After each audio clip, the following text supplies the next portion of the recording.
Hoosiers. An old rivalry dating back 212th game about to be played tonight. And you look at the standings. The big bad Boilers coming off a road win in East Lansing. They're sitting pretty at 3-3. So's Indiana. They'd like to believe, both of these teams, that they're going to be marching in the month of March. Along with Donnie Marshall, Tim Brando. You know, historically, college basketball's evolution has been about guard play. It's been that way really forever. 4 out, 1 in. But you know what? The game is changing, and particularly in the Big Ten Conference. We'll see it tonight. This is the year of the big, Timmy. I'm trying to give my big some love here, especially for Purdue on the road. Travion Williams, the guys talked about it in the studio a little bit. 24 points in the second half. As much as his team might have forgotten about him, they do have a young backcourt. I think he was trying to be more of a passer. Can't do that. Not on the road, not in this building. You have to get the ball early and often. Steady diet starting from the tip for Travion Williams. On the other side, Trace Jackson-Davis. Man, words cannot put into the meaning of how important he is to his team. He knows who he is. He's a young big man, but he understands. Doesn't need to handle the ball, doesn't need to shoot threes. Be who you are, and more importantly, be who you are tonight. There are some young guards for both of these teams, but Trey Galloway will get the start tonight because Armand Franklin, who got hurt in that Maryland game, rolled his ankle. We expect him to play, not start tonight. We see the rest of the starting five. Sasha Stefanovic is an outstanding shooter for Purdue from deep. And the aforementioned Travion Williams and Trace Jackson-Davis, the focal point for both of these teams, as Lav said in the studio a couple of times, I think. It's about operating through your bigs for both of these teams tonight. The opening tap is controlled to Purdue. Our officials for tonight's game: Paul Sells, the veteran, our lead official, with Rob Riley and Donnie Epley. Again, important for Purdue to get their big fella involved early, however that may be. Stefanovic can't get it to go, and it's cleared into the hands of Fennessy.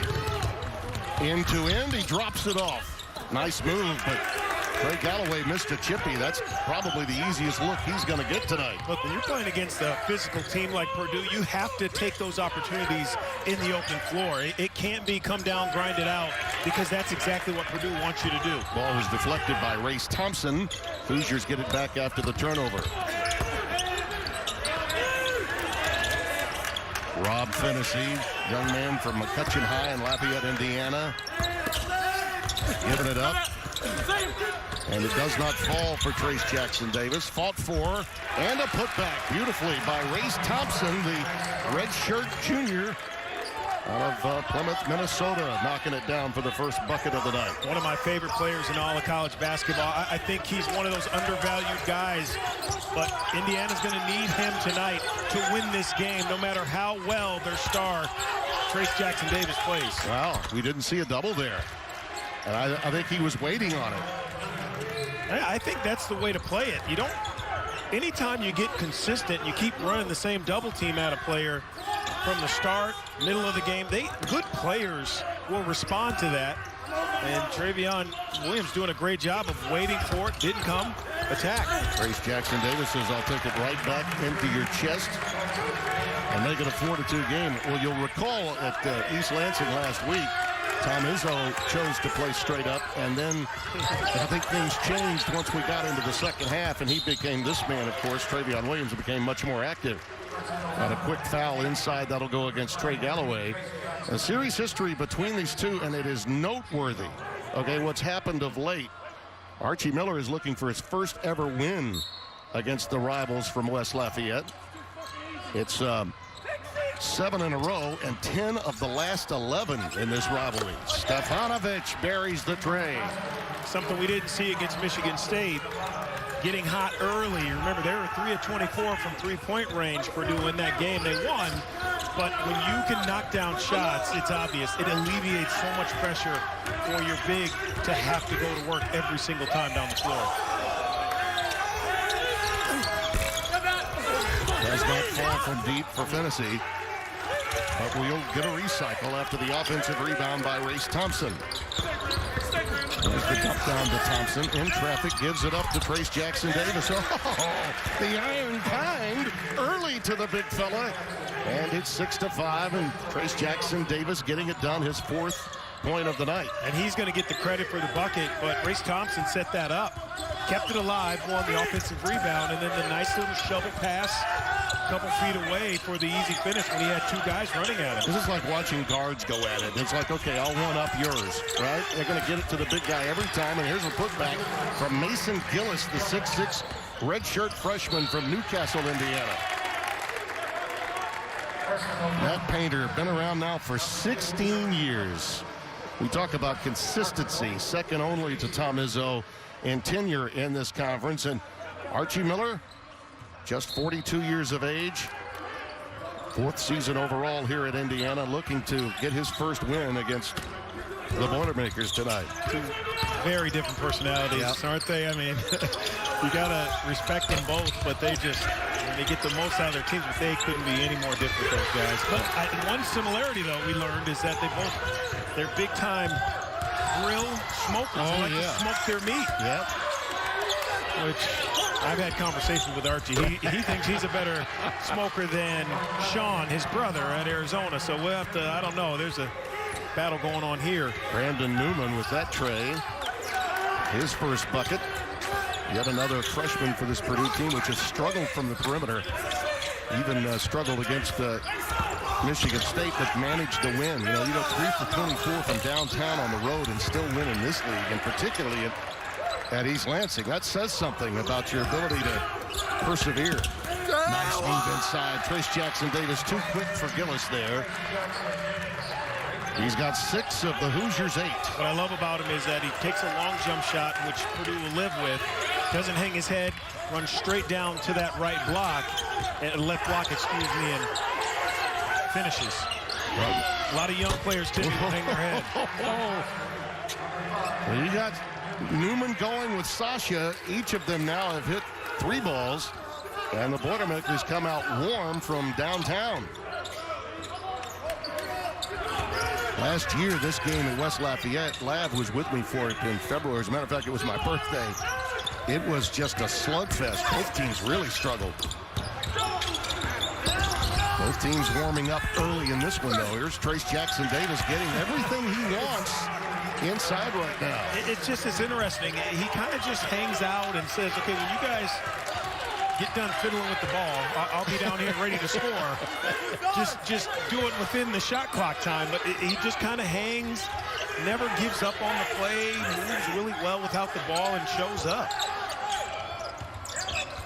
Donnie, I think both of us thought that there would be a lot of denial by both teams for the bigs, but right now both coaches are playing mano-a-mano, no double team action, and as a result, they're each having their way. And as you documented, you want to see them go up with a shot every time they touch it, and they have. Tennessee in traffic, gives it up to Galloway. Algie Durham gives it up to Galloway. Probably the more celebrated of the 3 freshmen in that backcourt. Turns it over this time. But Jackson Davis has all but a bucket for this Indiana team. He knows right where to go, the 6'9" soft. So does Trevion, though. Yeah, you better bring 2 if you're going to stop me tonight.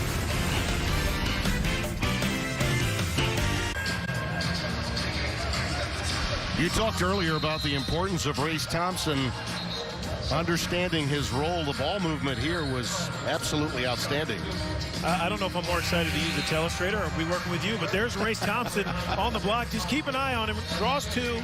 Just such great feel. Finds his teammate. That's why I think he's one of those undervalued. He's so important. When you got young guards, everyone talks about the freshmen coming in. You have some guys who have been here in Durham, obviously in Tennessee. He kind of gets lost in the shuffle, Race Thompson. Yeah. He's so important to this team's success. So important. Race's father, Darryl, was a record-setting running back at Minnesota. Yeah. And the draft pick of the Green Bay Packers. He's downstairs now, guarding a 7'4" guy, helping on the ball there. Yeah. I mean, Edey just into the game, by the way. That's the 7'4" guy for Purdue. Durham. Algie Durham. And Tim, not for nothing. Again, if you wanted to, you could say, you know, that defensive set it could have, by Race Thompson there, could have led to that three-pointer. We saw Edey last week, and he can play a strong role. Very athletic, quicker than you think. Right away they go to him. He's an outstanding passer. That's an illustration. Stefanovic has that one go crying off the front rim. I know he's young, but I would tell him, look, you got a guy you're a foot taller than that's coming to double, you shoot right over the top of him. He's not even there. Durham ran to him at 6'4". You got to shoot over the top of him, young fella. In traffic, forced up, but made by Tennessee. And there, you know, we have some young players, obviously, in this game, but Edey, again, he's got to block that shot.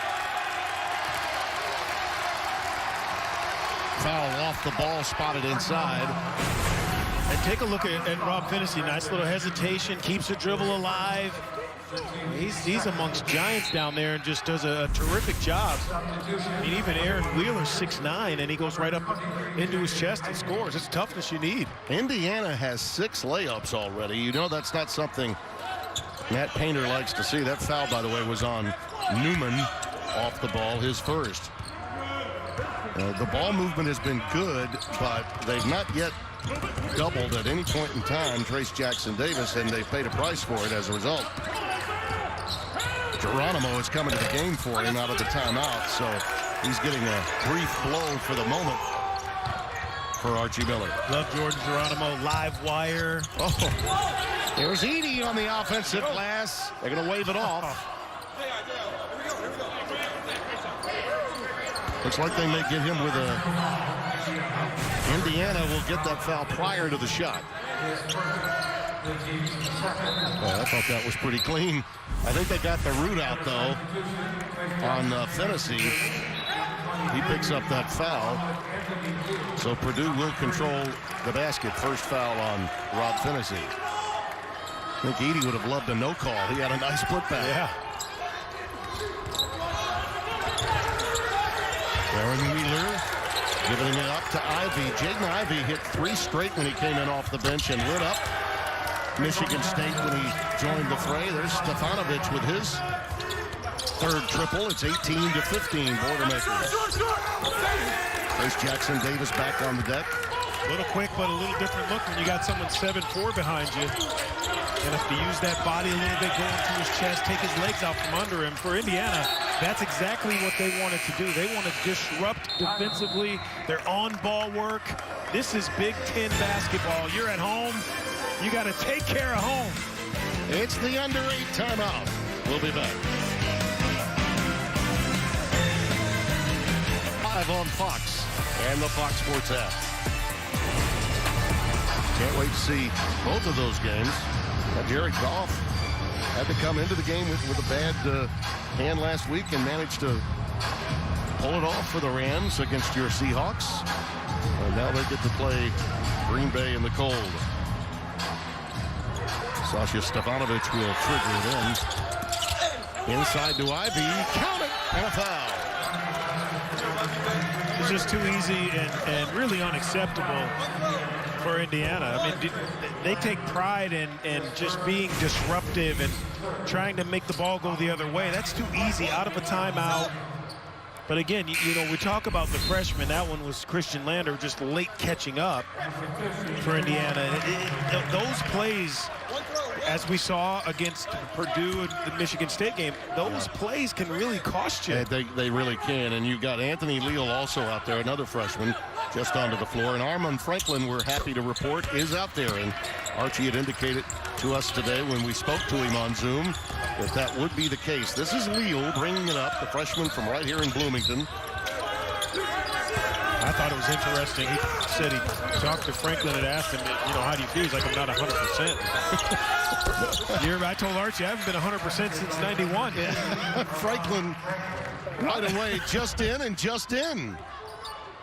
I was always taught, my coach said, if you're 100%, that means you're not playing. Yeah, that means you got some pine in those shorts.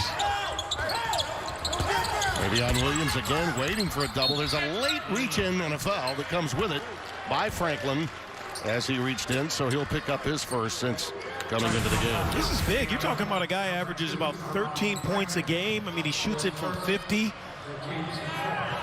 He really understands, this is a different looking Indiana team when he's in the game. Well, all field goal attempts have been from three-point range until that opportunity for Leal. And then you look at a guy like Lander, the freshman from Wrights High School in Evansville, Indiana, a young man that they say, in fact, more celebrated than any of the other players in terms of recruit. They considered him Evansville's best since Calbert Chaney, and that's saying quite a lot. They had to reset the clock, and we're 9 minutes deep into the first half here. And Leal is a hard worker. He's got to understand, though, like you said, he hasn't taken one 2-point shot. Right. He is 5 of 16 on the year, and that's all from behind the arc, and really only a couple of free throws. You'll learn in this game that you got to mix it up a little bit. And he's learning. Obviously there's a learning curve for freshmen, especially in this conference. It is, you got to learn. They throw you in the fire, you got to be ready to play. Ethan Morton, 25 for Purdue, coming into the game for Stefanovic. Jerome Hunter, 21, giving it up to Franklin. Nice ball fake by Armin. Too strong, though. Morton pulls it down. Hunter and Ivy. Ivy, sort of a microwave, gives it back. Little two-man game between those two. He'll take that assist and a three-pointer to go with it. Purdue lighting it up from downtown. Indiana getting the bulk of their points in the painted area with this guy's help. He'll get to the line now. No one goes to the line more in the country than Trace Jackson Davis. 12 points in the paint. Purdue would love to trade 3 for 2 all game long. At some point, when that ball goes inside, you would imagine you're going to have to knock down some outside shots. But in all fairness, Indiana, Trace Jackson Davis is getting anything he wants down there. Mason Gillis coming back onto the floor, replacing Wheeler. We touched on how often he gets to the line. He does. That was his 112th attempt of the year, but there's where he ranks in major categories within the Big Ten coming into tonight's game. And as I mentioned, leads the country in attempts. Oh, and he touched them all, and we jinxed him as he missed both. Don't say we. I don't put me in that. I thought this was a cumulative effort. There's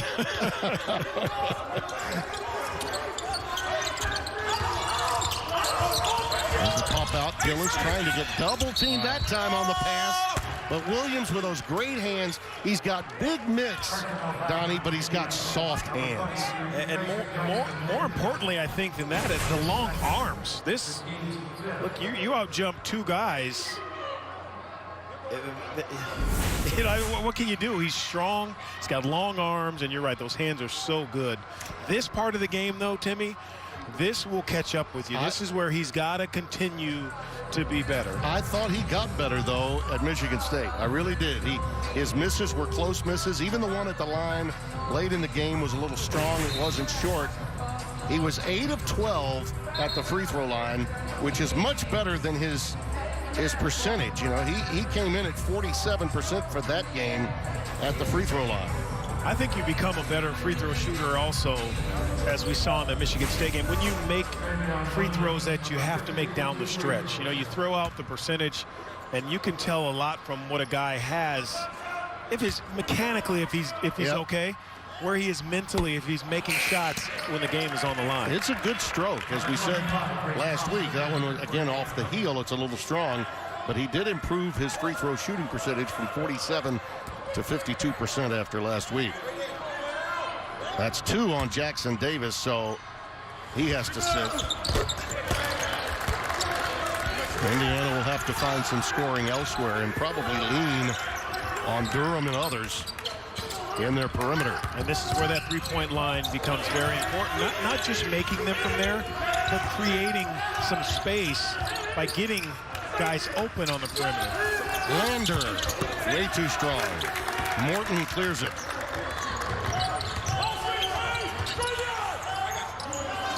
Boy, Ivy and Hunter really working well together in the backcourt, almost knowing where the other is all the time. How about that? Great spacing, and Archie Miller didn't like it. You got to come out and check those guys, particularly as warm as they are from downtown right now. And Archie Miller told us one of the keys, we have to be disruptors defensively on the ball. We got to do our work. And being disruptive means getting up into guys who are making threes, Tim. They are 6 of 7 from three-point range, the Boilermakers. That means you try to run guys off that three-point line, make them be distributors, ball handlers, and right now Purdue is having their way. Indiana looks like defense of the perimeter optional right now. Yeah, they do. Whether it's their youth, whether it's lack of communication, whatever that may be, you have to remember, we're at home. Who cares if there are fans in the building or not? This is our court. This is where your pride has to come in. And you know who you're playing. Listen, this is a huge in-state rivalry. And sometimes young players don't get that just yet. But that means your older guys have to relay that message and start to take care of business. I've always felt this way about the history of this rivalry through the years, and both teams have been great. Yeah. I mean, great. But historically, the more celebrated player within the state of Indiana has come to Bloomington. Yeah. And Purdue knows that. They understand that. And they've got a culture of development within their program going all the way back to really Matt's playing days under Gene Cady. Williams with another rebound and a quick outlet to Hunter. But these guys from Purdue play with a chip against Indiana, even though they've won 7 in a row. 5 in a row against Archie Miller. Now that was disruptive, and here comes Franklin the other way. Well, stop and start and count it. Good move on his part. And with this lineup on the floor for Indiana, that's going to be where their bread is buttered. You got to create those one-shot opportunities for Purdue, and then now start your break. It's not going to be a physical battle with this lineup for Indiana right now. You got to use your skill and quickness. No more intensity defending the arc right now from Indiana, too. Did you see that? Foul will be spotted. I think they may have gotten Durham on the reach. This is a fast Indiana team. Get out, use your speed, get Purdue on their heels. Perfect right there, head up. No one's open. Go straight to that rim. I got to tell you, partner, I've been here many times, and just a couple of years ago, Jimmy and I were here for a game when Purdue was, I think, ranked 3rd or 4th in the country. This is as strange an environment because of the two teams playing and where they're playing it to see cardboard cutouts. I mean, it really is. Yeah. This place would normally be rocking. Here's Edey in traffic. Goes right up with it, and a beautiful follow by Gillis. He just anticipated that miss. I will say, you know, your home court advantage is obviously neutralized. It doesn't mean as much. And I think with a team like Purdue, who's been playing very well, I think they can take advantage of that and say, hey, it's another game that you don't have fans screaming at you. Go play basketball. Playing their 4th consecutive road game in the Big Ten. Hunter. A 3-ball for Jerome. Pickerington, Ohio native to make it 31-22.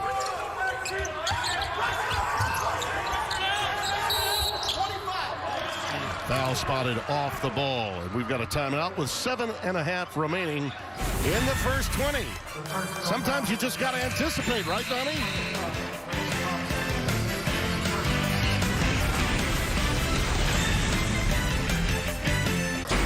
The 3-ball is so important in all of basketball at every level, but it's even more important when you share the ball. Purdue, 16 assists a game. They have already tripled their output from behind the arc in this game compared to their win against Michigan State. So they are rolling, they're feeling good, but it's all about that ball moving, Tim.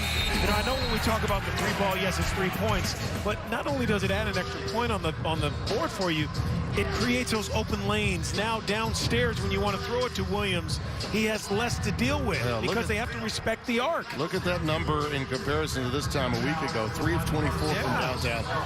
And I think their ball movement and spacing's been great, but I also think, Donnie, these young guards for Indiana are trying to sort of find their way on the defensive end, whether it's Leal or Lander. Each of them have really been abused in this game by Hunter.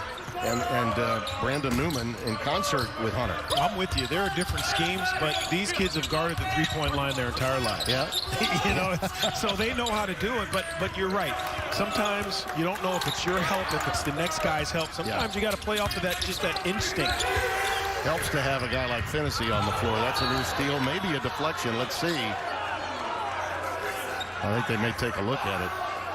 Purdue's efficiency, though, is just undeniable. 61%, 6 of 7 from downtown, 7 assists, only a couple of turnovers.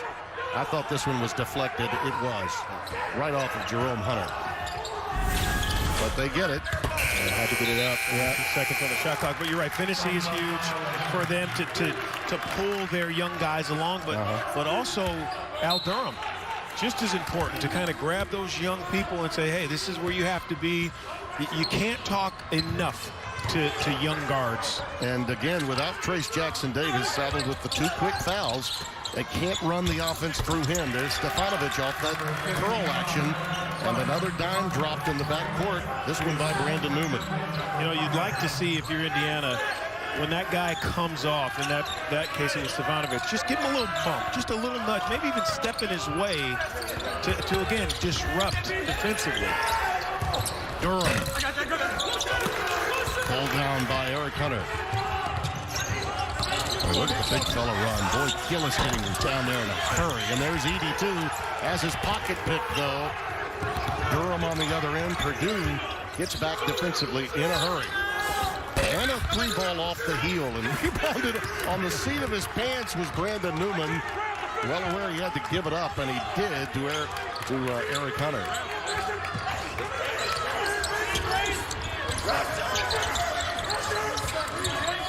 I marvel at how quickly Edey gets up and down the floor at 7-4. Here he is, and no help coming for Race Thompson. Came late, and he rushed it.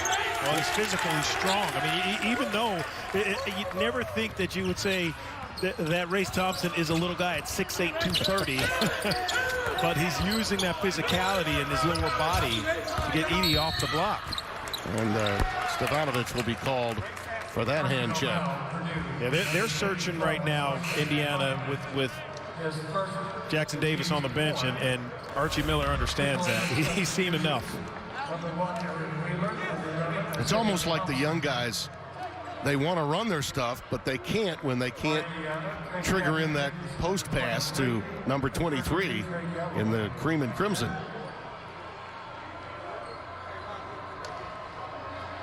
And I also think Durham may have gotten something in the eye, got swatted in the eye. They're taking a look at him. Galloway is back on the floor, along with Finney, Trace Jackson-Davis, and Jerome Hunter to go along with Finney. So that's the 5 on the floor for Indiana. 5.5 remaining. They find themselves down 11 here at home to Purdue. They have plenty of time, though. You know, again, they're an active, athletic team, and you just have to understand you got to put some stops together. There's a great offensive rebound right there. Build on those things. Beautiful pass and a foul. Edey had to give himself up as Trace Jackson-Davis was going in for a thunder slam, but a really nice pass too from Franklin. And you need that. You know, you need guys like Galloway to sneak in there, one of the smaller guys, dig out an offensive rebound to give you another opportunity against a tough Purdue team on the glass. Well, Trey is a guy, 32 in white, that they're really, really high on. Really the most prominent playmaker of that group of freshmen that we were talking about. Very creative. Had 13 points on 6 of 9 shooting in 22 minutes in the win against Nebraska. And you don't really say this about young guards in college, but he does make guys better. He does. He just does. A little defense for offense substitution here as Thompson comes back onto the floor, replacing Trace Jackson-Davis, and they're going to get a steal. A pull-up for Franklin. Opportunity missed that time.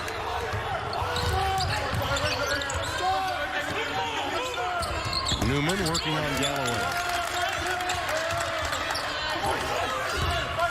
Travion Williams, he just lets the game come to him. Never forces anything. Newman going to wrap around, can't get it to go, and it's pulled down by Finney.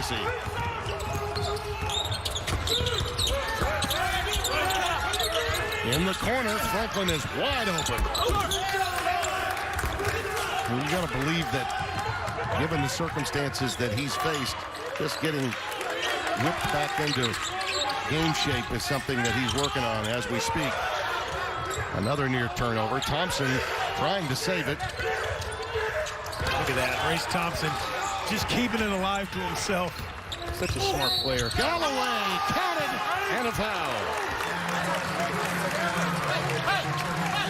The floor was not balanced because of the loose ball situation, and Galloway took advantage. Such a smart play here. Just this is understanding when to attack, you know, when to hold up, and that's what we talked about a little bit with Galloway, is that he just has a good feel for the game.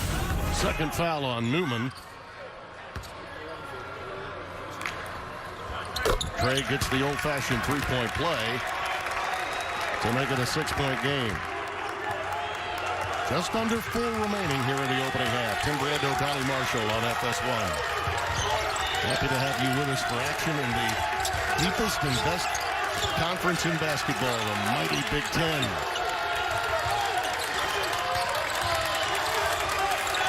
That's good ball pressure right there. How about that? Into the passing lane was Franklin, and that's going to draw foul, really by frustration by Jaden Ivey.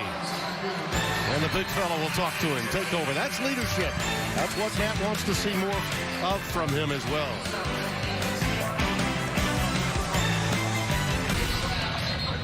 Plenty to discuss, I'm sure, Rob. Thank you.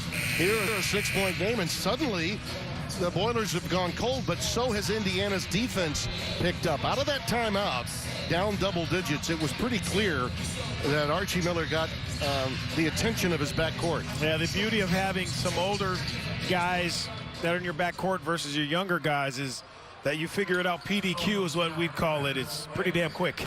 Because if you don't, if you want to stay in the game, that's right. Yep. So there were some PDQ going on out there in terms of learning for the young guys, and also, you know, you put Trace Jackson Davis in, and then good things happen, and now you got a little momentum, so you can take him out with those 2 fouls and hope that they continue some of that momentum. The difference is the defensive end, Tim. They're just getting up into Purdue the last 3 or 4 trips, and now that makes it easier to score at the other end. That's why it was so noticeable, and I actually used the term abuse, because you had said, and we heard Archie say, we've got to disrupt. We've got to scramble up Purdue, and that was not happening until after that timeout, and then we saw a couple of turnovers, and Purdue not getting the shots they wanted, and therefore missing them. Missing 6 of their last 7. Inside, Williams goes with the jump hook.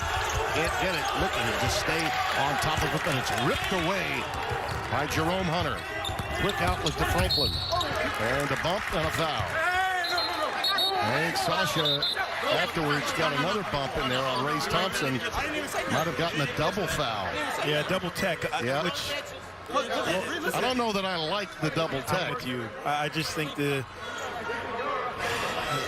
it's just one of those situations where the official sees it, he reacts, instead of kind of making a decision. Let me see what happened, let me see what they say. Okay, so there's a foul, it's a bump on he splits a double team, but then in the aftermath of it, you'll see him bump Race Thompson. He takes umbrage to that with the elbow. And I'm with you. Yeah, I think that's an overreaction by the officials. I don't, you know. And by the way, Paul Sells is one of the best officials in the country and in the Big Ten. And maybe because of the rivalry, Donnie, they feel like they have to have a quick whistle. I'm with you, but it's been a clean game. It hasn't been that aggressive. There's been no tripping. There's been no pushing. I mean, it's been a very, very clean game. I think that was an overreaction by the official there. However, I've talked to many an official through the years, and they have a game plan too, particularly in rivalry games. And I will say, they're going to listen to this and they'll be like, but they could call it. You're not. But there comes a point where you have to have some feel, just like players have feel. You see Archie's reaction. Like, come on, you gotta have feel. Yeah, he's just finding out, and you could see You don't have to be a lip reader to understand how he felt about it. Timmy, I'm not saying you let guys push and shove and punch and hit, but you have to understand it's the standings, what these teams are fighting for, one. Two, what this conference is and how important this game is to both sides. And I think you use some discretion. Yeah. Because honestly, anything like that, it happens in basketball. No harm, no foul. Let's play some ball, man. Yeah. But I think the key there is my guy, Race Thompson, a veteran player. If I don't have Trace Jackson-Davis on the floor, I need 25. And for him to pick up, in essence, a technical that counts as a personal, this game is close late, and attrition becomes a factor. He'll remember that call. I think you go over to each player and you say, listen, guys, come on. It's been a good game. Let's just play some basketball. It's emotions, but let's play. So it was a common foul and a technical on Purdue. And then, of course, the technical, which also counts as a personal foul, that goes against Race Thompson. So 2 fouls on Stefanovic, which hurts Matt Painter, but in a lot of ways, he really earned his second foul. There was no reason for him to react the way he did to Race Thompson. The other thing we should point out is that because there are no fans really in the building, we probably have 40 or 50, and I think those are just parents, family members, parents. The refs are going to hear more of the emotion from each bench. What they wouldn't normally hear, they'd hear it from the fans. And from mama and daddy, too. Exactly. So that's another aspect of these times where I think the officials have to use better discretion. Well, Thompson was cutting to the basket, didn't see the pass from Franklin. It was really a good one. Alley-oop. And he'll bring it down and take it back up in traffic. 1-1. That was really a smart move by Race Thompson. He could have rushed that, thinking alley-oop. Instead, he brought it down, waited, utilized the ball fake, and he'll get an old-fashioned three-point opportunity. I'll give you Race Thompson, and I'll raise you on Trey Galloway, even smarter. I mean, this ball, he understands that someone is open. Swing. Just watch this pass. We cut it off, darn it. But trust me, it was a great pass, and then also a great catch and finish.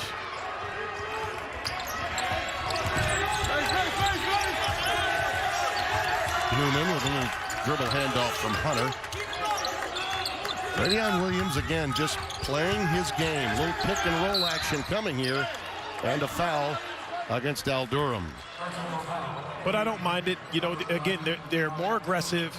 They're trying to be disruptive instead of just letting Purdue shoot over the top, and that's been the difference. Aaron Wheeler will check into the game for the Boilermakers. He'll replace Gillis. Purdue hasn't scored in 4.5 minutes, and you got to credit. All the credit goes to Indiana's defense. Durham sits down. Finnessy now back on the floor, along with Galloway, Franklin, Jerome Hunter, and Race Thompson. And at the free throw line is Eric Hunter Jr., young man from Tinley Prep in Indianapolis. Opportunity to get back to this part of Indiana. Always important, whether there are fans here or not. You're closer to home, and you want to make good on the opportunity.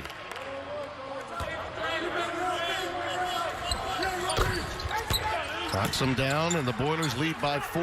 They've led by as many as 12 in the first half. Purdue with 4 turnovers in their last 7 trips. By the way, that foul on Durham was his second, so he needs to play smart. But you get 5, don't you? Yeah, you do. That's why he's sitting right now, though. That's why they took him out, and they've got Franklin back out on the deck. Oh, there's a steal. Ivy anticipated that pass. And now Galloway, just in no man's land, did not want to give up the breakaway layup. Again, we're down the middle here. Timmy, unbiased. I don't know if that's a foul. I just don't. You could call that every single time down. You really could. There's going to be contact. It can't be a premeditated call. again, in a game like this that you know is going to be a little bit more physical, which has been very clean, I think you got to let the kids play a little bit. Ivy is not only fast, but he's quick. His shooting from downtown's been suspect. 3 of 20, just 15%. But he's one of those guys that feels like he can make the shot, and Painter's not going to disallow it. I mean, he wants him to have a green light, but he's so quick and can hit shots in succession. That happened the other night against Michigan State. The lead back up to a half dozen with 1:50 to play. Well, that's the beauty of having a coach that played at that in this league, is that he doesn't want to take that away from his players. He believes in them and says, hey, go ahead. I'm trusting you to make the right decision. You can see the rust in Franklin's game with the time away. That's a shot he would generally make. He missed that by a large margin. Hunter, count it. And the three ball has been very effective for the Boilers here in the first half as the lead catapults back to 9. Look at that, 7 out of 9 from three-point range. End to end, and Williams could not reel that one in and a turnover. Well, three-point shooting is a couple of things. One, obviously you have guys who can knock down shots, but they're giving each other space. So when a guy drives towards you, you're stepping back behind that three-point line, which makes it that much more difficult for the defense to decide, do I stay on the ball or do I go challenge the shot, and give Purdue a ton of credit for giving each other space to be able to make those shots. Thompson with the dribble handoff, and now he posts up against Williams, quickly doubled. Galloway. Who's going to take it? Hunter will, up against the clock. That's a big three in the last minute of the first half. Jerome Hunter. 36% on the year from downtown. He will take that one. Archie Miller's team really needed it.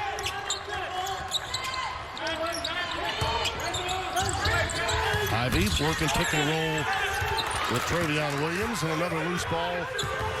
Live ball turnover to Indiana. Smart. Gonna hold it for one. And it'll be initiated by Franklin. All the way, the teardrop. Big shot. Huge possession.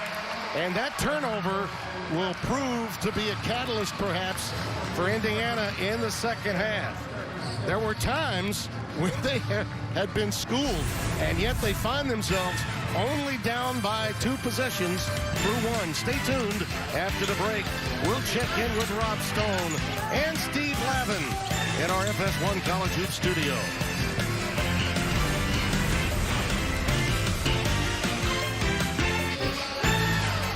We are back in Bloomington, Indiana.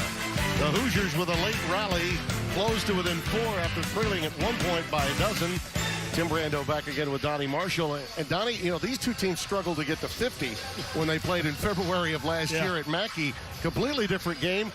Purdue is nailing them from 3. They're second in the league from that range, and they've needed them. And inside, Trace Jackson-Davis has gotten, when he's been on the floor, everything he wants. Yeah, Purdue just understands spacing. 7 of 9 from 3. They shared the basketball. They do a really good job of giving each other some room, and they're unselfish. That's exactly what you need to win on the road. These aren't just because they have guys who can make plays and they can pull up on you. There's a nice little brush screen there by Stefanovic. This is a Purdue team that when they shoot the 3 ball well, it's hard to stop. And they say pass is prologue. So let's see. Trace Jackson-Davis, only 9 minutes in the first half, but 10 points. I'm sure that to start the second half, Archie Miller's telling his guys, listen, go inside. We dominated the paint. We got to continue to do that to get back up in this game. I think how quick the whistle may be in the second half is going to be impactful, because it was in the first half. You look at the points in the paint with Indiana, and he's really the reason why. But he got the early foul difficulty with 2, sat for quite some period of time. Race Thompson tried to help. We did have that quick double technical, you might recall, and Thompson picked up one of those fouls. It's vital for him to stay, you know, out of foul trouble as well in this game, particularly with not just Travion Williams, but the added attraction of Zach Edey, who can come in at 7-4. There's a quick trap by Purdue. Thompson with his up down. Trace Jackson Davis right in rhythm. And it's, for the second half for Purdue, you need to populate the paint.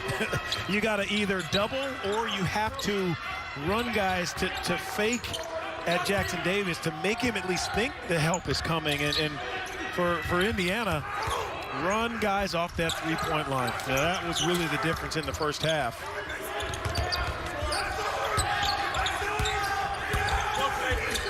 Williams passing it out of that double team there, and a foul spotted.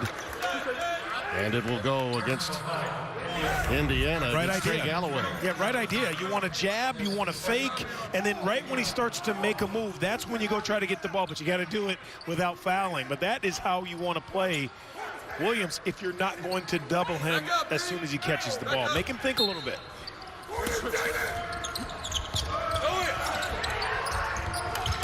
Gillis had to fight for the ball against Galloway, and as a result could not trigger that post pass to Travion Williams. Hunter, tough shot, but he nails it. Galloway got there a little late, but that was a difficult shot, but he's been in rhythm all game long. Hunter gave him a chance to recover, too. I thought he should have shot it the first time he caught it, but elevates and gets it up over Galloway. Good pass. And again, beating the double team, Trace Jackson Davis. Mason Gillis was coming, but he got there late. I mean, you have to know, that he's going to get catches down low. So that means better ball pressure. Look at this. That is, you're in no man's land. If you're Gillis, you either got to get on the ball, pressure, or sag back and make Thompson a shooter. But when you're in between, you pay.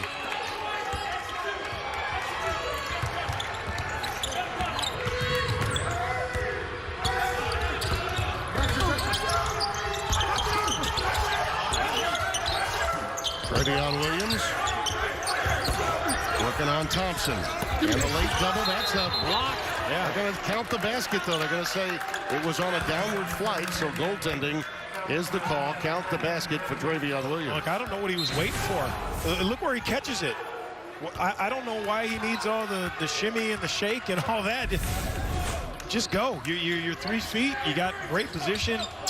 You don't even want it to be a question. There you go. Better by Gillis. Doubles right away. In traffic. That's an offensive foul. Player control, and we go against Al Durham. Terrific. The way you adjust is the way the freshman Mason Gillis just did. He doubles, he gets out, and as he's recovering to his man, he takes the charge. That's what your head coach wants to see. I mean, this is just, he gets back to his man after doubling on the opposite side. Terrific, terrific play by Gillis.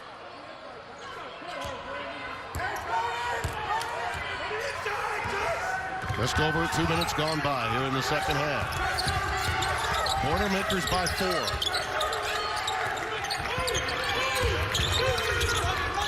They've been in control throughout. Indiana's not been closer than 4. Here's Edey. And that's a 3-second violation against the Boilermakers. They're just a different team. When they go younger, they go to their bench. They get younger, and then once Williams goes to the bench, they're just different. They're more congested.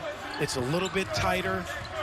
Got to continue those same principles of staying space. Give your big boy a chance to roam down low.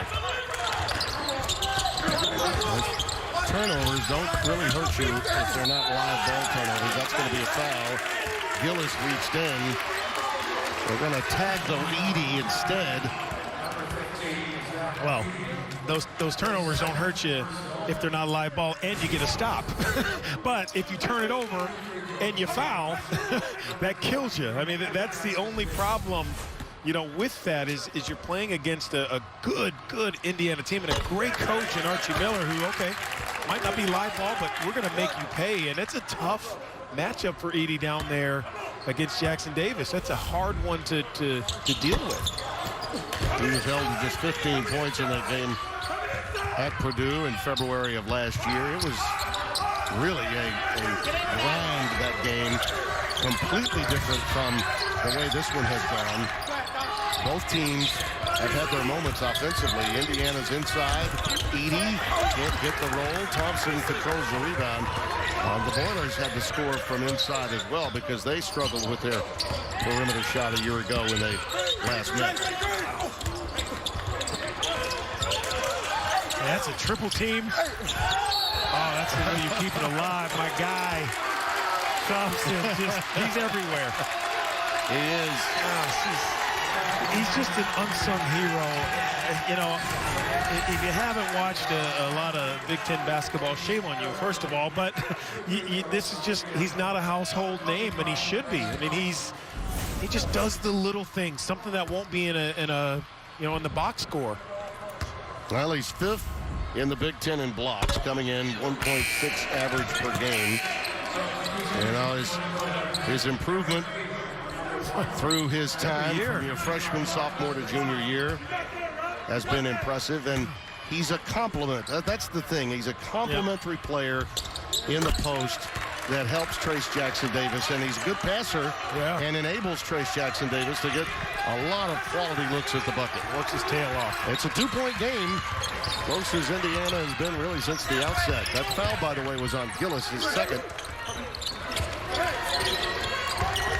Stefanovic working on Franklin. Off the heel for Brandon Newman. Stefanovic tries to run it down. I think they're going to tag Galloway with the personal. Galloway did a great job contesting and then giving his body up, saved it just out of bounds, just a second late. No, I misspoke. It was not a whistle. It's just out of bounds off of Galloway. It is on the floor. Yep. Giving up his body. Listen, if you're a young player in this game, that's how you stay on the floor. That's right. That's one of the ways you stay on the floor. The human floor burn. And yeah, he has good hair, and I know that because I don't have any. So it stands out immediately. Yeah. About 20 years ago, I would have sought him out. Try to get a little help with my follicles back then. At this stage of my life, you just don't care anymore. There's Williams on the glass, and a reach-in foul. Did they tag Thompson, or is that going to go against Tennessee? Let's see. A little woofing going on there between the two. It will be Tennessee. I don't know why that's not a jump ball. Yeah. You know, that's another situation where it doesn't always have to be a foul. It's a break, though, that it's not on Race Thompson. It's a break for Indiana that they didn't get Thompson. Yeah, he was just trying to tie him up. And again, there's going to be some contact. And Galloway gets the foul. I hear what you're saying, partner. You know, I love you our want to see the game. You want to see the game gather some flow, and to this point, really, since I thought the double technical call when it came, it slowed the game down. I love our stripes. Our guys do a great job. I'm down on them a little bit tonight. if you couldn't tell by what I've been saying, but again, you don't want to take away from what these kids are doing. You know, in this time of year and how important this game is, you want them to decide the outcome of this. By the way, that foul on Galloway was his third. And it will be a factor late in this game. That's a rare miss off the window by Jackson-Davis. Wheeler off the dribble handoff. That's just beautifully done. And Hunter did the job. He had that one set up from the jump. And it's 48-43. Indiana closes to 2. And the Boilermakers get a big 3 to extend it to 5 again. Just lack of communication there in transition doesn't happen to Indiana a lot. Thompson, nice turnaround. Right over Aaron Wheeler. It's nice that they throw him a bone every once in a while. He does all the little things. Why not throw the ball down to him and let him go to work?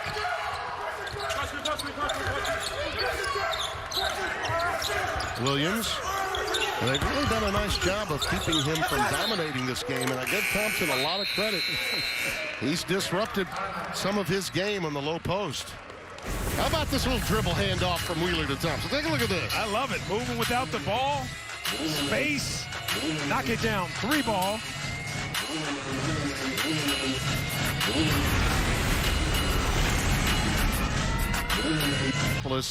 Graduated from Arlington High, was drafted by the Pacers in '78, inducted into the Indiana Hall of Fame in 2009. I saw him and that an Indiana team in '76. There's Williams, counted and a foul, out of the timeout. Beautifully done. But Donnie, that team was as awesome as any I've ever seen with my own eyes. But they played Alabama, the Leon Douglas team in '76, coached by Bob Knight's close friend C.M. Newton. They were together when Knight was coaching the Olympic team as coach and assistant coach.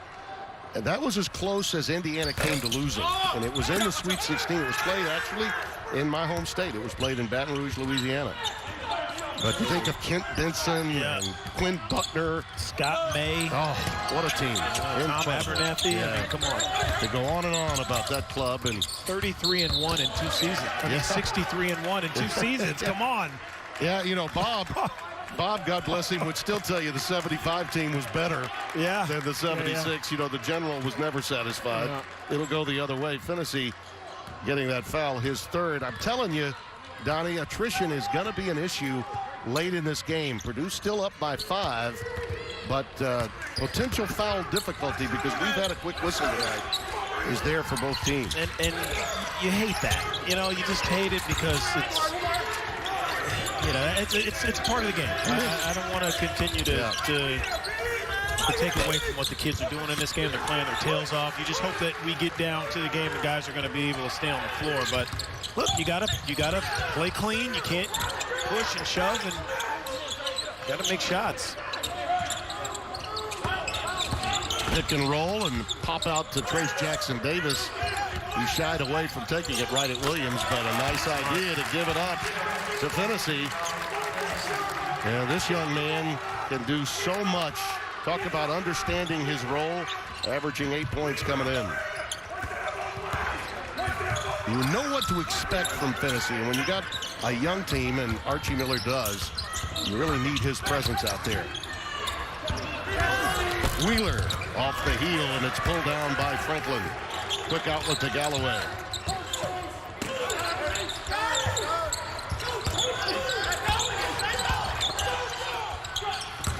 Would love to see him take that shot instead of dribbling into the defense. You know, that'll come with confidence. Franklin, let's see if Armand Franklin, who struggled some with his shot, gets on a roll here. We talked about the rust. Remember, you know, he rolled that ankle against Maryland.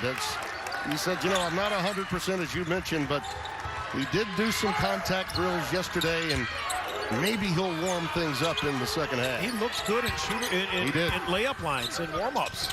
Williams, a turnaround jump hook that falls. Yeah, I think he has to continue to just go over that left shoulder. He's got long arms, big mitts. That's an impossible shot to block with the defenders that are on the floor for Indiana.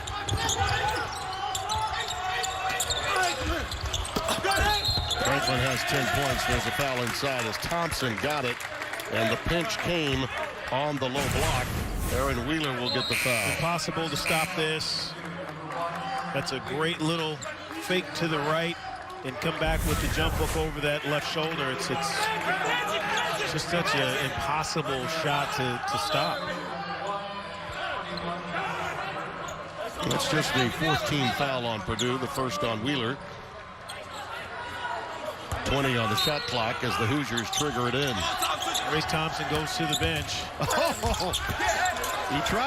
He thought maybe because of the gamble by Williams that he could take it to the rack, and I think he just hurried that time, Jackson Davis. Didn't get the shot he wanted. Beautiful slip. How about that? Good find by Williams and a beautiful slip from Wheeler. Well, you already have seen in 2 plays, one on offense, one on defense. When Thompson's on the bench, it's a different look. The 1-2 punch with Jackson Davis and Thompson it's terrific offensively, and on the defensive end, they're affected by it because it pulls your main big away from the basket. Galloway. Williams the rebound. You know, when Thompson's in the game, you have that backup of another good-sized guy who can defend at the rim. Jerome Hunter, 21, is in the game now. Galloway playing with 3 fouls, but knocks that one away. Gets the deflection. Jackson Davis.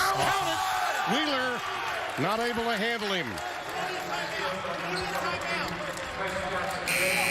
He'll have a free throw when we come back. Moving from end to end, the Hoosiers making their run.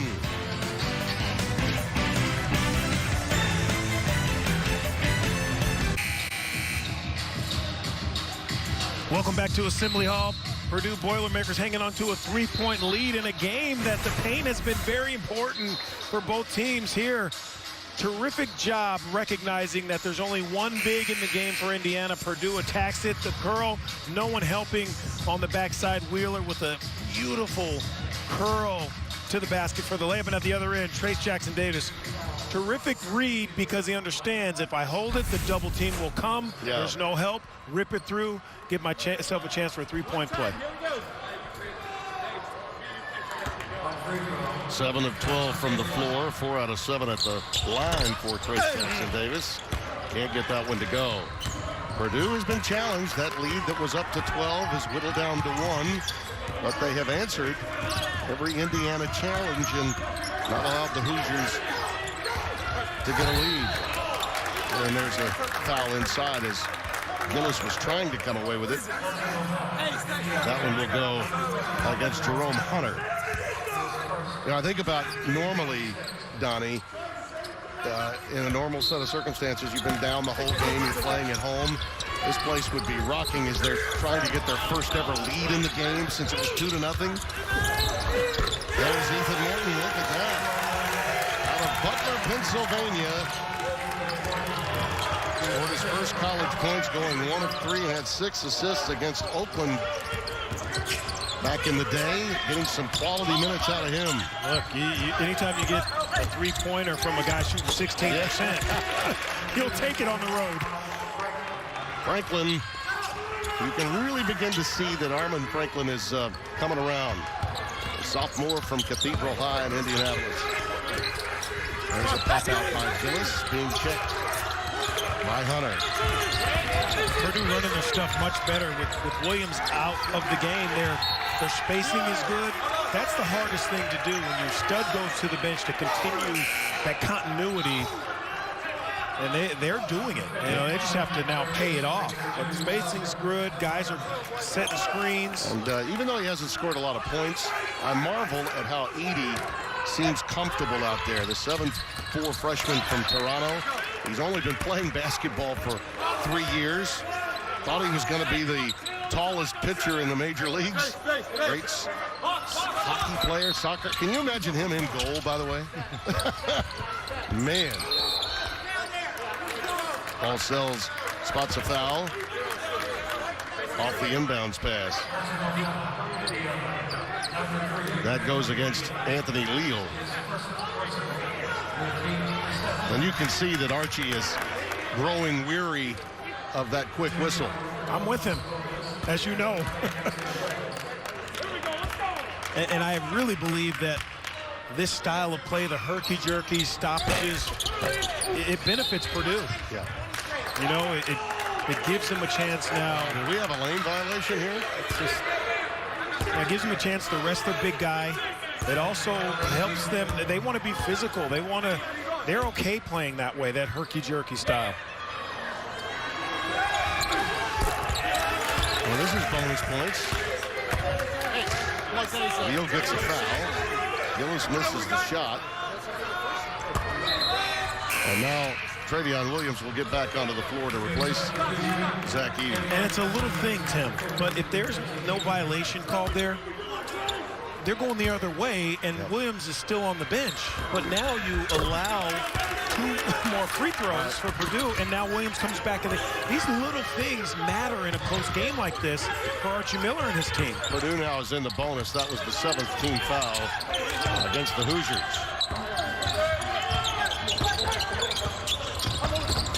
Franklin over Stefanovic. It's pulled down by Morton with a quick outlet to Isaiah Thompson.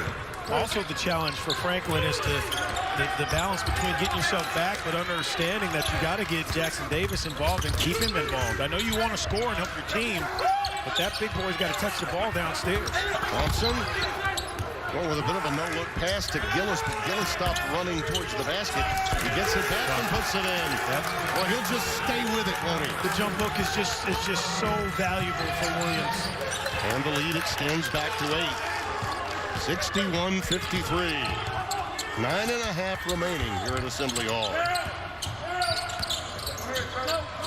This is when if you're Indiana, you slow it down and you throw the ball right to him and hope something good happens. Jackson Davis looking to get to the free throw line on both occasions, and he will this time. I know some people will say that's just those aren't good shots, but at some point, if you haven't touched the ball 2 or 3 times down the floor and you're the star of your team, you have to force your will. You may have to take tougher shots, and that one he gets fouled on, so you see what he was going after. Gillis got the foul. It's his 3rd, so Matt will go to his bench. Hunter and Ivy will check in. Morton and Thompson will sit down. Well, that's where we'll be on Saturday on Fox. What a fun game that ought to be. Illinois and the Buckeyes. 12 Eastern, 11 Central Time. Can't wait to see Underwood's squad. Ohio State got a tough victory last night. Northwestern gave them all they wanted. Cut it within 1 late, and then in the last 4 minutes just took care of business. A game you may have seen on the Big Ten Network. And the dump down to Gillis.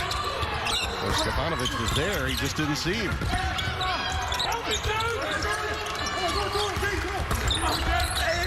In traffic, Gillis picks up the loose change, and we'll get to the free throw line.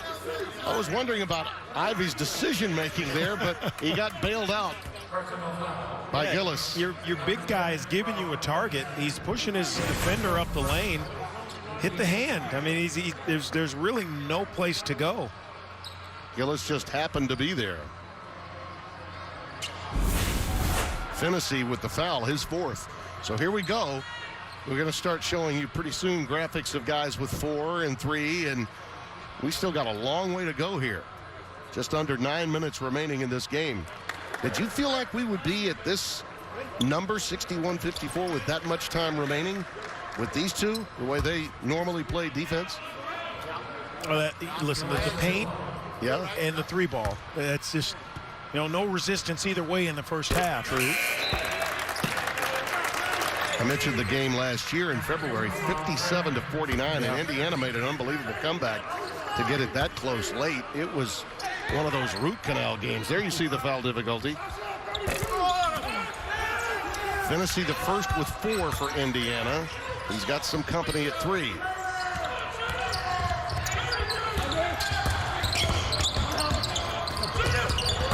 Durham, jump stop, teardrop, too strong. Pulled down by Williams. You haven't mentioned Durham a lot tonight, only 3 points. No conscience there. Williams with a tap in. How about the control with the body and the right hand? He got it done in one felt swoop. Oh, that's just magnificent. Kid from outside Detroit is bringing it right now. In traffic, Thompson can't get it to go. Great job defending without fouling too, Timmy. Staying down. Williams could have tried to go block that, and he stood his ground. Well, Indiana has usually made runs when they've fallen behind by double digits. They're at it again, trailing by 10. What a crossover. Everything but the finish from Williams that time. Almost too quick for his own feet. Yeah. He got closer to the basket than he thought he would, and that's a player control foul against Franklin. Taking the charge, Stefanovic, and he had 3. Strong move by Stefanovic, holding his ground. We talked about it being undervalued. Trevion Williams, the defensive rebound at the other end. The soft hands by the big fella.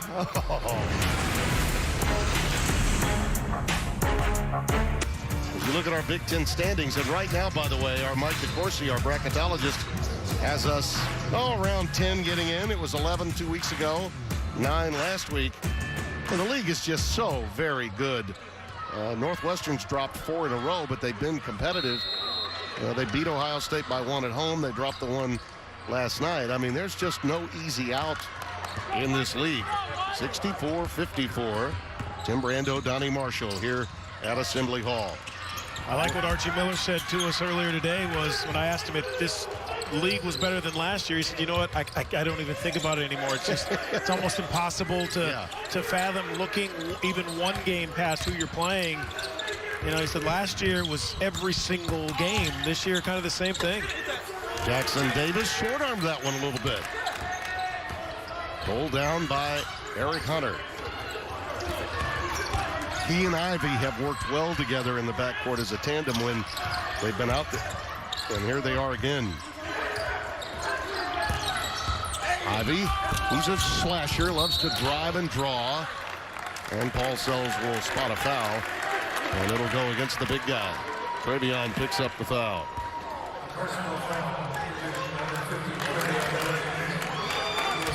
I like Ivy. I mean, he did everything but get the bucket there.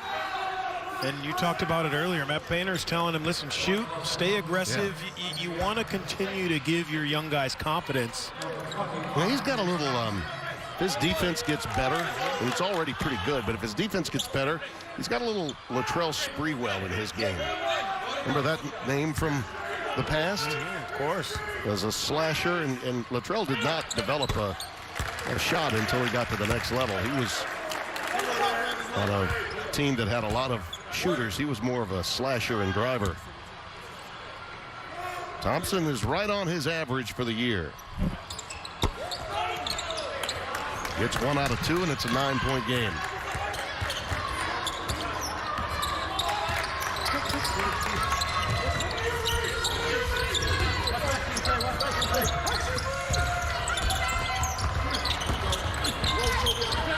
Gillis will pump for 3.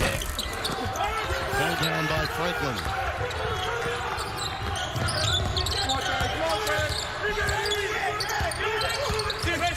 Great look off. The extra pass, and Stefanovic will pick up the foul. And remember those 2 fouls that Stefanovic picked up in the first half. He got a common foul, then a technical to go along with it in the first half. I tell you, Race Thompson and Jackson Davis, again, 1-2 punch. They just really know how to play well off of one another. You see, he would only have 3 fouls were it not for that double tech. And he has to sit now with 4 fouls. Right, Tim.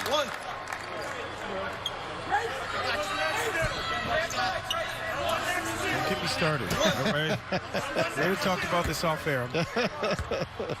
It's all basketball talk the rest of the way. Jackson Davis misses the second, and here comes Ivy the other way. He's going to get bailed there with the contact from Franklin.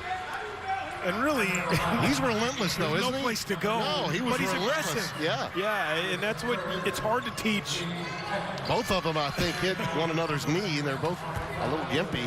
It's hard to teach guys to be aggressive, but the other thing is to teach them to try to be efficiently aggressive. You know, notice how guys that get hurt when they know they've got 3 free throws coming, how they get better, walk it off a lot faster.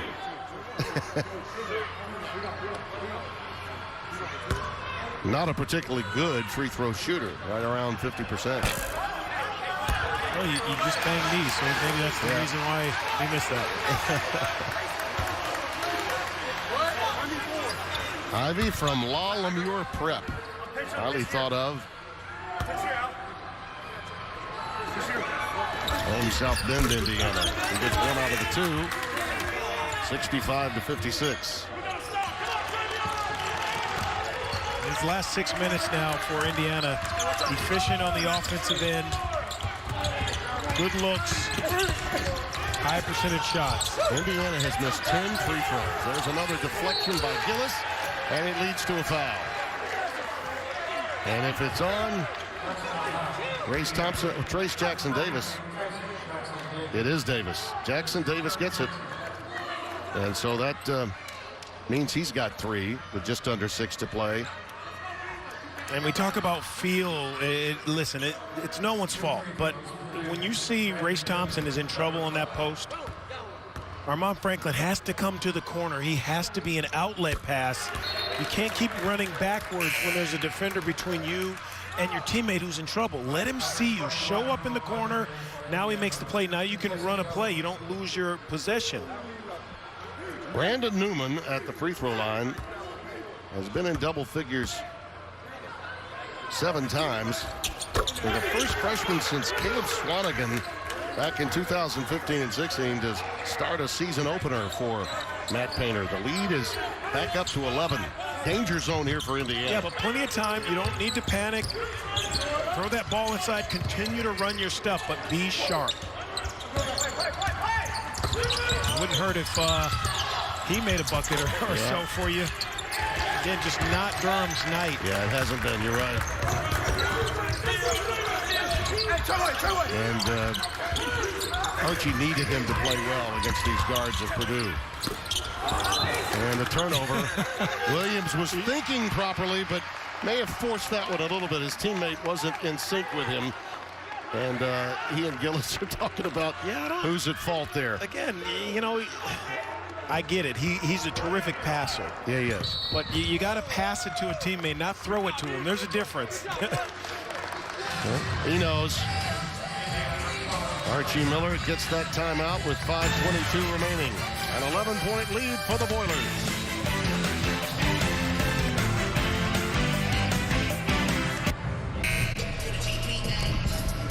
Millions of kids nationwide are without their normal access to sports and play due to COVID-19.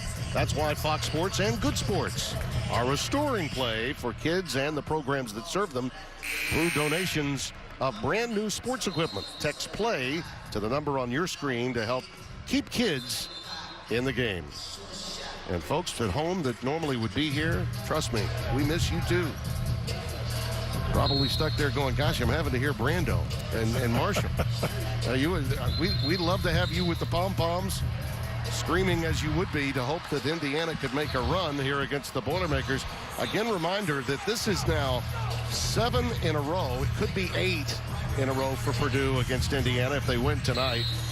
And if Purdue wins, it would be the 11th in the last 12 meetings. I mean, that's significant in this rivalry. Desperate for a bucket here. Over the last 6, Indiana. That's about 3 minutes. Really need a quality shot here to soften this blow with just about 5 minutes to play. Beautiful move and a great pass from Durham, finding Race Thompson. Just the way you draw it up at the timeout, right? And you love to see that as a coach. What you just talked about in the timeout, you guys actually go out there and perform it to perfection. Lead down to 9. 4:45 left.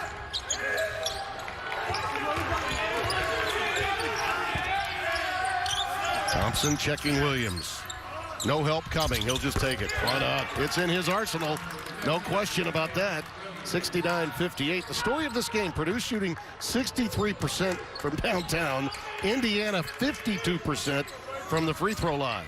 And just one field goal in the last 5 minutes and 40 seconds for the Hoosiers. That's where it needs to go. Trace Jackson Davis and Williams knew there was no help coming, so allowed him to use the glass. 69-60. But now you got to put a couple of stops together. Better ball pressure. More help on that post area once Williams catches it.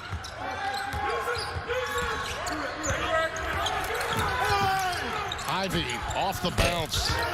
Rattles it home. So what if I'm 3 for 20 from downtown? It's 15%. That's a mirage. I wish people at home could have seen Matt Painter. His hands went to the side of his head. It's almost one of those, no, yes. Thompson staying with it. Williams is on his hip, taps it out of there and gets it into Hunter's hands. And Purdue does not have to be in a hurry, obviously. Up 12, 3:15 to play. And that's going to be a push off the ball from Brandon Newman. Will go the other way. 3:15 left. The lead is a dozen. The Boilers in control have not given up the lead.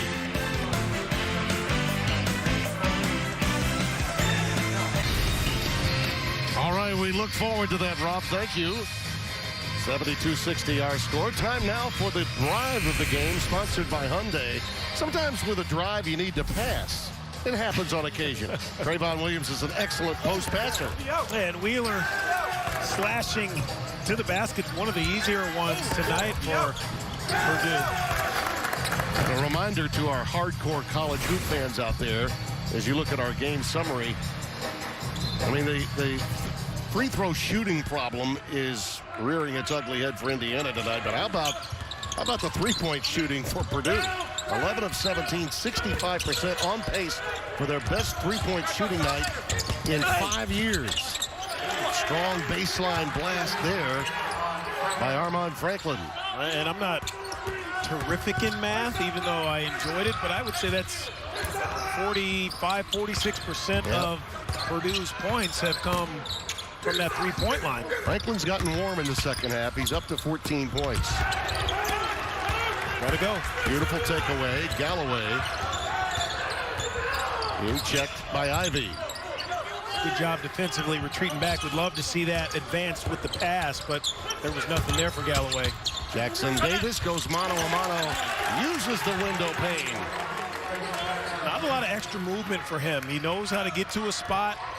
Throws that little floater, half a hook. Got a trap, got a pressure. Ivy's able to handle it. Helps to have multiple guys that can handle the rock, and Purdue's got him. Stefanovic now. Trying to milk clock per possession. Beautiful pass to Williams. Just beautifully done. Boy, Mason Gillis has a keen understanding of where his big guy wants the ball. And just as special was the hold-off by Williams. A lot of bigs will go try to chase that ball before they have a chance to seal the defender. Good hold-off. Well, 4 straight road games for this Purdue team. There's a nice pass given up by Tennessee, and Race Thompson is fouled. But think about this. They've played 4 straight road games. The home game to Nebraska called because of COVID protocols with the Cornhuskers. They've not played 4 straight road games since 1960. Wow. Okay?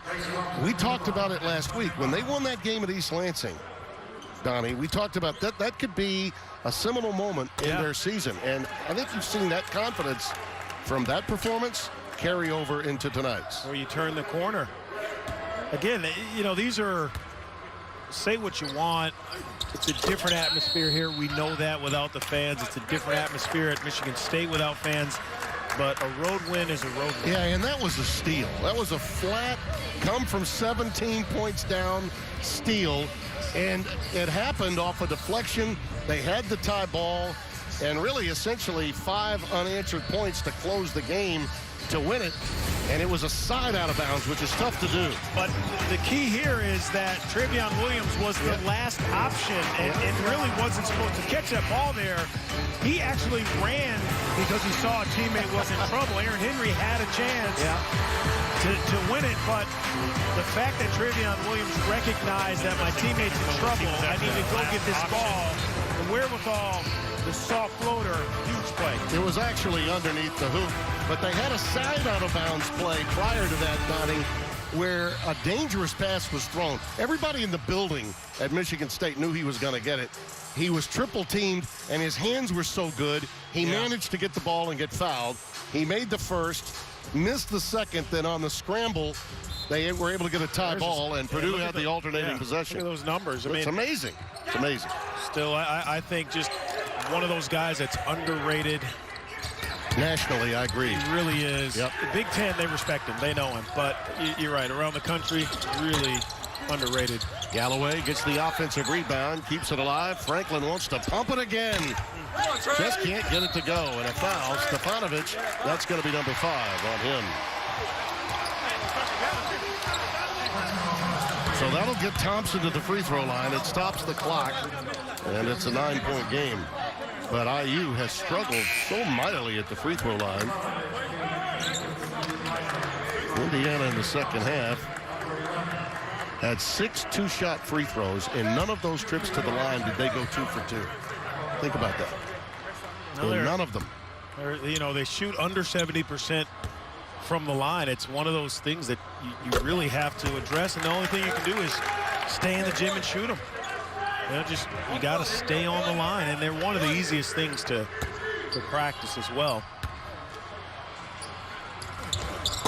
Well, the make really helps because they can set up their pressure. They get Al Durham back on the floor. So a little defense for offense to get that full court pressure going. Jackson Davis sits. Gillis also comes out of the game. An extra ball handler on the floor now for Purdue is Thompson. Number 11, Isaiah Thompson's on the deck.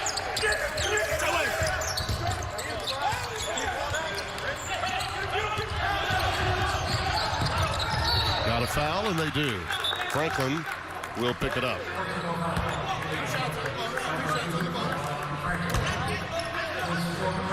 Indiana with just one timeout remaining. So they got a foul, hope for the best, and try to get some conversions on the offensive end. And maybe some turnovers. We've seen wilder things happen. Last week was pretty crazy. To be perfectly frank. Yeah. Down 15 at halftime. Think about that. I thought it was great to hear the candor of Matt Painter today. He says, yeah, we had 16 points. They were down 31-16 last week at halftime. He says, you know, when you're down and you only have 16, you're thinking, oh, God, I hope we don't wind up with 38 points. And people are going to say, my gosh, what happened to Purdue? You know, there's a level of embarrassment that goes with that. But Travion Williams picked it up, scored 22 of his 24. And a missed opportunity for Indiana, allowing the offensive rebound. That Michigan State game as well, as we talk about it being one of those games that might be, you know, one of those corner turners, is only 9 assists. That was their lowest assist game of the season. They had more than that at halftime. Yeah, they got 15 tonight in this game, and that's the difference. You move the ball, it moves the defense. Everyone feels involved, and you make open shots. They may be trying to make absolutely certain who committed the foul here. I think they tagged Grace Thompson with it. Yeah, Paul Sells was pointing at him right there on that reach. I thought the foul was before that on Jackson Davis. Could be. But I believe that's what they're discussing, though. Yeah. From our vantage point, when we're elevated, unfortunately, you know, the officials can't come and tell us as they normally would under normal circumstances. But, you know, we roll on. We have to adjust and adapt to the new normal of the COVID season. I think they were looking for a flagrant or a hooking foul. It's just a common foul. Frankly, I didn't see anything remotely close to a flagrant foul. But by rule, they need to do it. And people need to also understand, if you want to work in the NCAA tournament, you don't check on that, the potential of a flagrant foul. It will count against you when trying to work in the month of March. They work for the conferences, the officials do, during the regular season. They work for the NCAA in the postseason. Well, here's an opportunity. Jackson Davis takes it right to the rack and is fouled. Did not get it to go down. So he'll be at the line for 2. That's a good look ahead. Throwing that ball up. Let your big man go to work. Well, they got the break they needed with the missed free throws. And now they got another one with the clock stopped and Trace Jackson Davis at the strike. And they did that earlier in this game. It's just when you're continually taking the ball out of the net, you know, from made baskets, and it's just hard. It's an uphill battle. Then you get to the foul line. You know, you talked about the other side of it too. You know, they missed 12 free throws. And he's a 71% free throw shooter. He just made 1 out of the 2, did Jackson Davis. And no one takes more free throws in the country than number 23. So he knows he's going to get to the line. You got to convert him. You know, listen, on the other side, Purdue's missed 9. So, you know, it hasn't been a clinic from the foul line either way. Boy, have they shot well from 3. Boy, have they really gotten it done from downtown. Thompson is fouled. Take a look at the Boilermakers schedule Penn State, at last report, Penn State is good to go on Sunday. Tuesday at Ohio State. How about Michigan? What an incredible job Juwan Howard has done. And Minnesota and Maryland. They're hoping to have another game between the 22nd and the 30th. So we'll see what happens there. And again, for the benefit of those of you that may be tuning in a little bit later on to see Luka Garza and the Hawkeyes against Michigan State, instead you'll be seeing our guys in the studio, the lovely and talented Steve Lavin and our own Rob Stone. Mike DeCourcy's going to stop by to talk about the strength of the Big Ten and the number of teams that could be getting at-large bids. The Spartans today before, or actually last night, found out before they were about to board their plane that they had too many players that were dealing with circumstances with COVID protocols. Therefore, that matchup tonight between Iowa and Michigan State was postponed.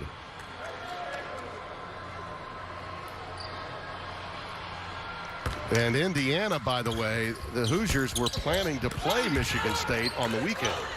So that means the Hoosiers will not get a chance to play the Spartans this weekend as previously planned. But here's what they do have coming up on that schedule without the matchup against the Spartans. As you see, Fennessy just fouled out. They'll get the Hawkeyes next Thursday. That's a tough take. And especially at Carver Hawkeye Arena. Yeah, but it's, again, there are no fans. Archie Miller mentioned it today. You know, he thinks his guys may be even more focused when they travel than when they're home because they have each other. They're in the hotel room, you know, and Matt said the same thing. They're changing when they get tested. Yep. You know, it's just a different scenery for these kids. I don't think that fans, and understandably so, okay, we all have our lives to lead to some extent. We don't expect you to be grinding every aspect of what these players go through, but in the Big Ten, these young men are being tested every day. Yeah. It's a 7:30 a.m. wake up at Indiana. You come in, you get swabbed, and you move on with it. And more than anything else, if the coaches are feeling it, and they are, then you know the players at times, the level of tolerance that they've got to have to play through this. And I witnessed it in college football during the course of the season, Donnie, and it's even more noticeable, I think, because you're playing multiple games in this sport during the week. I witnessed it being a college athlete. It gets boring even in a normal circumstance. These are kids. You know, people forget. You see these kids, guys are 6'8", 230. They're fast, they're athletic. You forget that they're kids. You know, and it's a different mindset. We all have our challenges going through these COVID times, but these are, you know, a lot of coaches call them their babies. So you have to be aware of that. Their mental strength, their mental exhaustion at times, as well as the physical. And let's not forget, they are taking classes as well. They're not just hanging out playing basketball every day. Yeah, Hunter stepped on the sideline, so it's a turnover. And then the whistle. So Purdue will control it, leading by 8 with 34 seconds left. And Matt Painter's club is going to get above 500, it would appear, in the Big Ten Conference. I really think if IU had, you know, they were 3 for 16. If they could have made a couple more threes, if they could have gotten a couple more stops. And those free throws. And the free throws. Yeah. It's Armin Franklin picks up that foul. They're just trying to stop the clock and hope for the best. See if Purdue will return the favor at the free throw line. I will say, though, for IU, it's fixable. Yeah. You know, there are a lot of teams around the country right now who can't figure out what their issues are. They can't figure out how to win close games. For IU, it's pretty simple.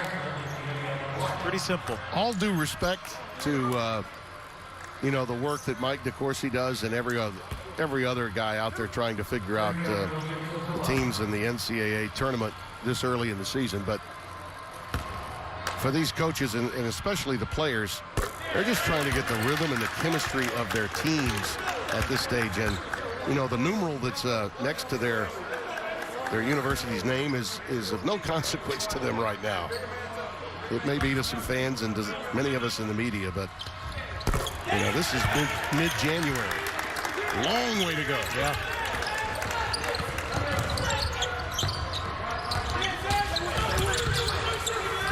Step back three from Durham. He's had a tough night. Purdue's had something to do with that. And the quick foul given up by Hunter. In this particular part of the country, Donnie, this is, I mean, you got to go back since anyone was as dominant in this rivalry as Purdue is now. Purdue leads the all-time series, and most people around the country would never believe that, given the history here at Indiana. But they're 102-89 coming into this 212th meeting. So this will be their 123rd win against 89 losses. And Archie Miller has yet to beat Purdue. He's over 6 in this building. Yeah. And for Matt Painter, it'll be 8 in a row and 11 of his last 12 against the Hoosiers. And I think that win against Michigan State really paid some dividends for this Purdue team. Gillis with the rebound, and that will be that. 81-69, our final score. The Boilermakers take care of the Hoosiers. Donnie, that's as solid a performance on the road in back-to-back games as I've seen in a while. For Donnie Marshall, this is Tim Brando. Bernardo Lowe is our director, our producer Carol Langley. For our entire Fox crew, Tim Brando, taking you back to Rob Stone and Steve Lavin in our FS1 College Hoops studio. How do you do, Rob?